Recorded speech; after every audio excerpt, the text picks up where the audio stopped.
Quran ni Allah Ta'ala turunkan dengan Nabi dia sekali untuk ajarkan kita isi kandungan kitab tu. Jadi jangan salah tafsir. Jangan salah letak ayat pada keadaan yang salah. Tuan-tuan ingat tak? Kelas kita ni apa kita buat mula-mula? Baca kan? Lepas baca apa? Kita terjemahkan, betul tak?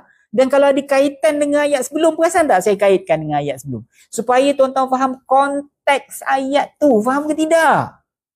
Supaya tuan-tuan faham konteks ayat tu. Ni cerita pasal siapa ni Ustaz? Orang ni ke? Ni orang ni ke? Apa tu? Orang Quraisy ke? Ataupun Bani Israel ke? Ataupun apa kita panggil? Ataupun ni apa kita panggil? Ahli kitab ke? Ataupun tengah cerita pasal para sahabat ke? Macam tu. Tengah cerita pasal apa? Tengah cerita pasal siapa ni Ustaz? Jadi, sebab tu mula-mula sebelum kita start kelas, awal-awal baca, kemudian terjemah 2 kali, harfiah, kemudian mafhum, kemudian kita terjemah kaitkan dengan ayat sebelum. Sebab apa? Sebab saya nak tuan-tuan faham konteks ayat tu.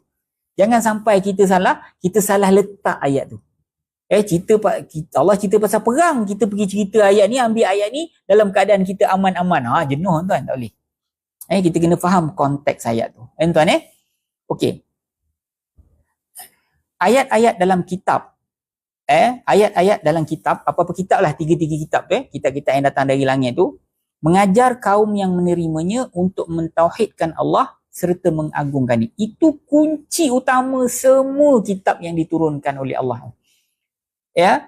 Taurat ke, Injil ke, ataupun Quran ke, ini kitab yang ada hukum hakam. Dalam ni kan, kalau kitab Zabur tu katanya, saya tak tahu, kebanyakan daripada para pentafsir katanya kitab tu tidak ada hukum hakam.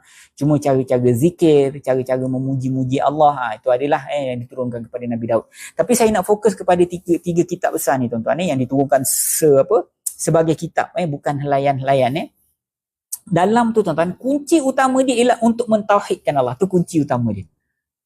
Untuk mentauhidkan